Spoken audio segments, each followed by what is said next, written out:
You saw me naked, didn't you? Even though it was to help the president, Ms. Miller, who had collapsed in the snow, it was probably still inappropriate. Looking down at Ms. Miller, who was trembling and clutching her chest, I reluctantly answered honestly. Yes, I did. As I said that, her face turned red. You'll have to take responsibility for this. Oh man, I can't wait for our first company trip. You'll be coming too, right? During lunch break, Stephen stopped eating his sandwich to ask me this while we were eating outside. Stephen had a goofy grin with a piece of soggy toast stuck to his front teeth, making me nearly spit out my soup in laughter. I'm not really into trips. It's not mandatory, but it feels like we have to go. What should I do? Seeing my coworkers at the office was more than enough for me. Some people are just annoying. But I put up with it because I get paid. Our company doesn't require us to save for trips like other companies do, they cover the entire cost, which is a nice perk. The president, being a young woman, ensures generous employee benefits, which is one reason I joined this company. But honestly, I'd rather stay home reading comics or playing games than go on a company trip. David, it's our first company trip. You don't want to miss this chance to get closer to the ladies, do you? When we joined the company, face-to-face interactions were restricted, and even our welcoming ceremony was held remotely. We also worked remotely for a while, so I still struggle to match names with faces in different departments. This is the first company trip in 4 years. It's a chance to make a name for myself, and, as Stephen said, to get to know the female employees better, but I'm not interested in either. Stephen, you've got toast stuck on your teeth. Stop being so excited and finish your meal. Lunch break is almost over. I pointed to his mouth and finished the remaining soup. My name is David. I'm 25, working in the sales department of a mid-sized trading company. People often categorize salarymen as competent or not, but as a young employee who joined under special circumstances, I'm still learning the ropes and not quite there yet. I still don't have much mental bandwidth, so I'm constantly exhausted and overwhelmed, leaving me no room to look forward to the company trip like Stephen. Moreover, it's a skiing trip to the mountains. As someone terrible at sports, I've never even worn ski shoes. The thought of participating doesn't excite me at all. Stephen, I've decided not to go. After much deliberation, with only 3 days left before the deadline to sign up for the trip, I made up my mind and told Stephen. But I already signed up. No, Stephen, I'm talking about myself. Yeah, I signed you up too. What? So now, here I am, packing my suitcase for the company trip in a very foul mood. Damn it, Stephen, what did he do that for? I have no intention of skiing or snowboarding. But since we're heading to a mountain resort, I bought a full set of ski gear just in case. It's an unnecessary expense since I'll probably never use it again. I could have bought some new comics instead. Unlike me, Stephen bought a snowboard as soon as he heard about the trip in the fall. He spent every weekend of the winter season driving 2 hours each way to the ski resort to practice snowboarding. If he put that much passion into work, Stephen would be a future president. I teased Stephen under my breath while calmly packing my things. On the day of the company trip, everyone, including Stephen, was in a festive mood on the bus. The narrow bus was so noisy with everyone's excitement that I put in my earphones to listen to music and block it out. The bus left the city and headed north on the highway. It was an early departure, and I was starting to feel sleepy when Stephen nudged me. Hey, Ms. Miller is about to give a speech. I took off my earphones and looked towards the front of the bus. Ms. Miller was standing there, facing us like the bus driver. Good morning, everyone. In response to her greeting, all the employees replied in unison like a group of small children, "Good morning. I'm very happy that we can finally go on a company trip again. Please enjoy yourselves to the fullest." Her words were met with cheers and applause. Ms. Miller is amazing, such an inspiration. Yeah, I wonder if I can get closer to her on this trip. Maybe I'll invite her to the outdoor bath. Are we going to have a girls' bath time? The female employees behind us were getting excited about it. Listening in, Stephen seemed equally thrilled. David, they mentioned the outdoor bath. Do you think it's mixed? I have no idea. I was exasperated and gave a half-hearted reply. Ms. Miller is a 33-year-old woman. She took over her father's small family-run food wholesaler after graduating college and grew it into a mid-sized company with 200 employees in 10 years. And she's exceptionally beautiful and kind, making it no wonder that even women admire her. The bus continued towards our destination, with a few restroom breaks along the way, and we arrived at the ski resort after about 2 hours, during which I mostly slept. Wow, snow! It's so beautiful. The female employees were squealing with excitement.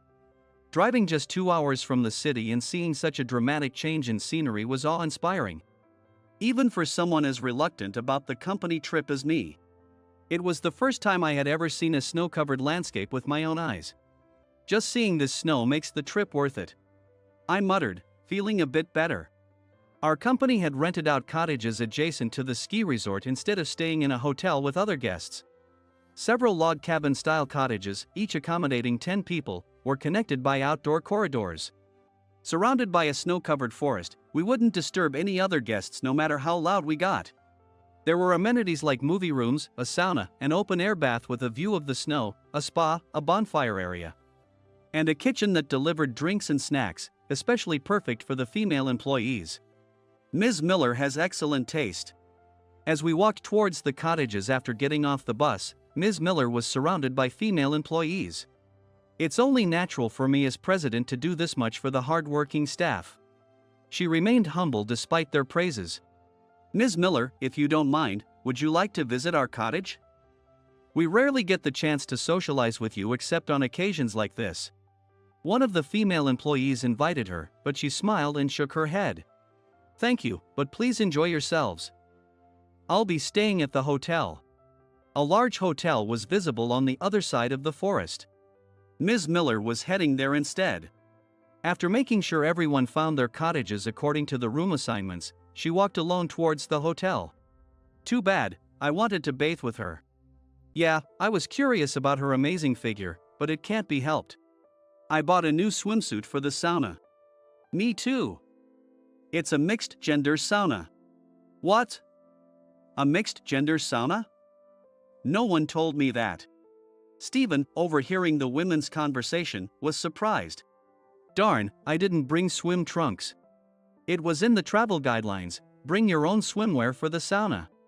Seriously? I missed that part. How could I? Stephen was still holding his head in despair, so I dragged him into the cottage to escape the cold. As soon as we arrived, the groups going skiing and snowboarding burst out of their rooms. Of course, Stephen was among them, eager to impress the girls despite being a total newbie at snowboarding. David, what are you going to do? I'll prepare the barbecue and wait for everyone to come back. Each cottage had a barbecue set ready for dinner.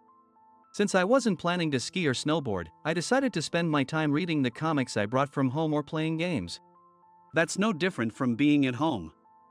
We came all the way to a mountain resort, you should try to enjoy it. Stephen talked as if he had an exciting personal life, but just like me, he hadn't had a girlfriend in 25 years.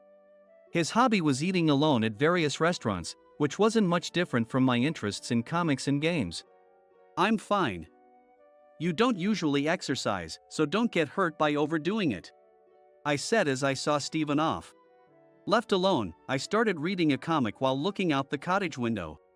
Even reading the same comics felt different with the beautiful scenery outside. As the sun began to set, I decided to start preparing the barbecue. The cottage's fridge was stocked with high-quality meat, plenty of vegetables, and even alcohol. Soon, everyone returned to the cottage. David, thanks for prepping everything, Stephen said, his face red from the cold. No problem. I'm enjoying myself too. As I set up the dishes and prepared the barbecue, leaving only the grilling of the ingredients to be done, I said to Stephen, "Aren't you heading to the bath now? I'll have the meat cooked by the time you get back." Got it. Let's go to the bath, guys. We'll be back in 30 minutes. Outdoor bath, here we come. Stephen quickly gathered the others and left the cottage again. Wow, I've never seen so much meat before. I started grilling the meat and vegetables right away. This looks so delicious. I should have a taste. I tasted some of the grilled meat and vegetables. Wow, this is amazing. I couldn't resist opening a bottle of red wine that was prepared for us. Even the red wine is great. I usually drank cheap bottled cocktails, but this red wine was a pleasant surprise. I need to stop myself. I should save some for when they get back. I was all set and waiting for everyone to return from the bath. However, no one came back. An hour passed since Stephen and the others went to the bath. What's happened to them? Maybe they ended up in someone else's cottage. The meat I had prepared to be eaten right away had become completely cold. Reluctantly, I started the barbecue alone, but I quickly became full. I even finished a whole bottle of red wine by myself and was feeling tipsy, but Stephen and the others still hadn't returned. I've read all the comics I brought and I'm bored of the games. Looking out the cottage window, I noticed it was snowing heavily, and the snow had piled up more than during the day. It'd be a waste to come here and not even touch the snow. I remembered the ski wear I had bought, still in the suitcase. I pulled out the ski wear and put it on, stepping outside the cottage. Wow, it's freezing. The blizzard stung my cheeks. I heard loud noises coming from another cottage nearby. In front of the cottage, it was a white, snowy world. I crouched down to scoop up some snow with my hands. Ha! What's that? Something was lying in the snow ahead of me. I walked over, crunching through the snow, and found a colorful knit hat and a ski pole. Someone must have dropped these. I reached out to pick up the hat and was shocked. Wait, there's a person here. A person was lying in the snow, half buried with their face partially covered. Their body was completely blanketed by snow. I almost froze in panic but quickly brushed the snow off their face. It's Ms. Miller. The person lying there was none other than Ms. Miller, who was supposed to be staying at the hotel across the forest. I lifted her out of the snow, but her face was as cold as ice. She was unconscious but still breathing. I need to warm her up quickly. I removed the skis from her feet, carried her, and brought her to the cottage I was staying in. I knew I had to get her out of her wet clothes immediately to prevent hypothermia. Although there was no time to hesitate, the tension of possibly dealing with a life or death situation, combined with the awkwardness of undressing a woman, had my head spinning. Why is she wearing so little in a snowy mountain? I tried to empty my mind and quickly undress her, but she was surprisingly lightly dressed. Under her ski wear, she had only a sweatshirt. Now that I think about it, she wasn't even wearing goggles. Even to an amateur like me, her attire was far from suitable for skiing. I managed to remove the clothes from Ms. Miller, who was unconscious, but as I looked down at her body, I gasped. No, stay calm. There's no time for this. I gently wiped off her body and dressed her in a spare t-shirt and pants I had brought, then put her in my ski wear. After a while, she seemed to regain consciousness and slowly opened her eyes. Where am I? She looked around the cottage and then at me with a puzzled expression. Ms. Miller, you were lying outside in the snow near the cottage, so I brought you here. Your clothes were wet and you were freezing. So I had to undress you. I'm sorry. I looked down at her as she propped herself up on the sofa. Her face turned red immediately. You saw me naked, didn't you? She clutched the ski wear I had put on her. Yes, I did. I'm sorry. I answered honestly. There was no denying it since I actually saw her. But if I hadn't done that, who knows what would have happened to her. I see. I wanted to go night skiing alone, but the weather suddenly got worse, and I lost my way in the blizzard. I had only planned to go out briefly, so I wasn't dressed warmly. I saw the lights here and came to seek help. But I must have blacked out on the way. Ms. Miller was about my age, but she must carry unimaginable responsibilities and pressures daily. Otherwise, she couldn't have turned a small family-run wholesale business into a mid-sized trading company with many employees at such a young age. Ms. Miller ensures that we employees have ample benefits. She doesn't just focus on clients, sales, and expense figures. She genuinely cares for each employee.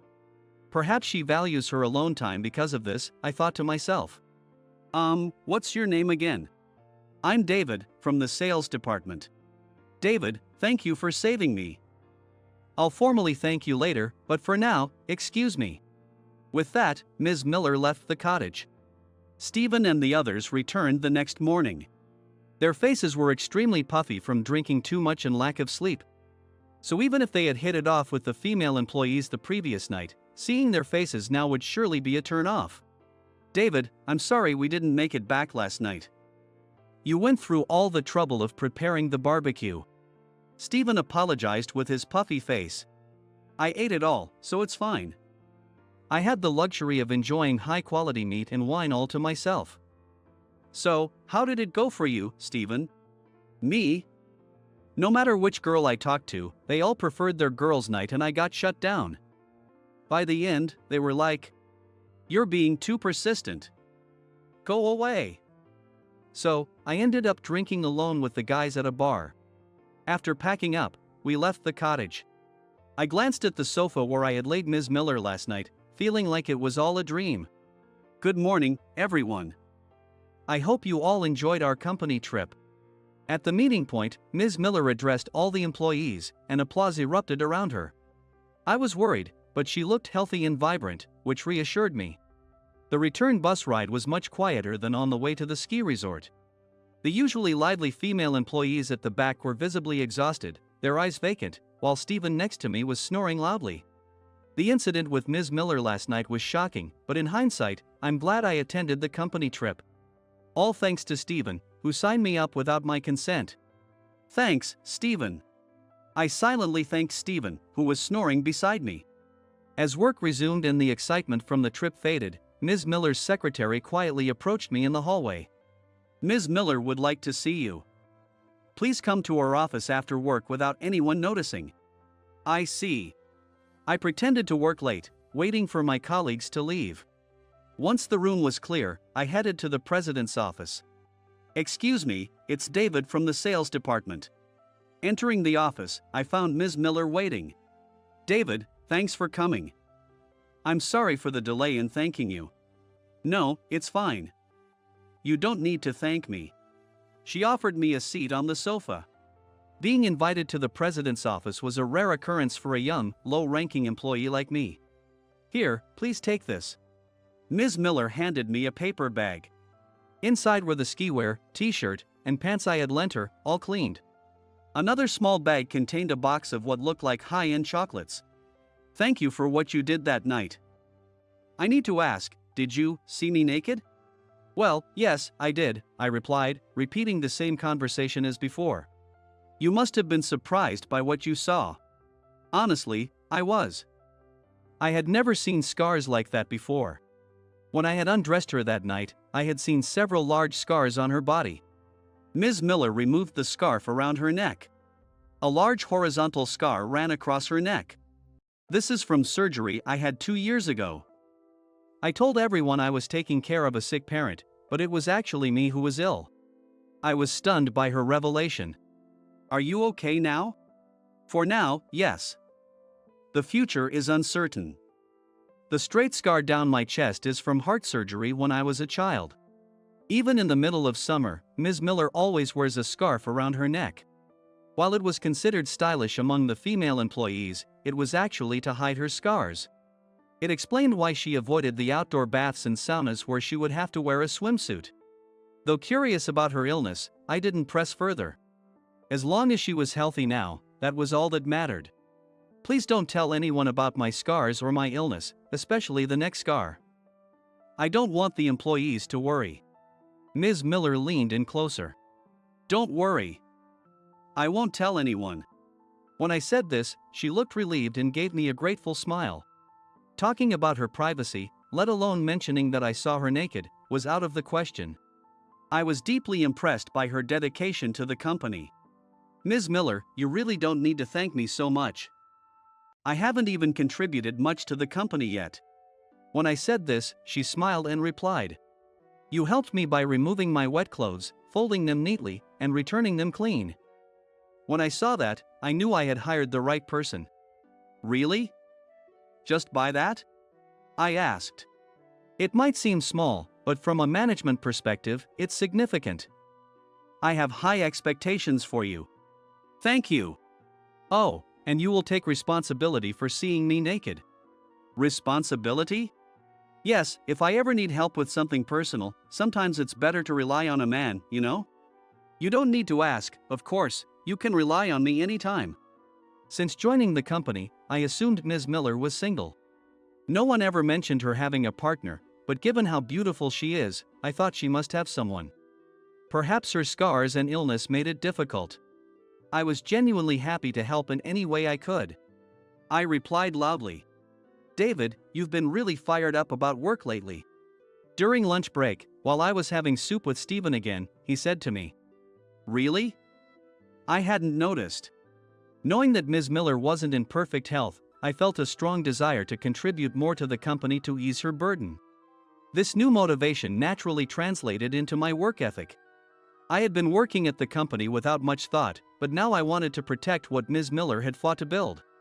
Even if my contribution was small. Stephen, stop talking and eat quickly.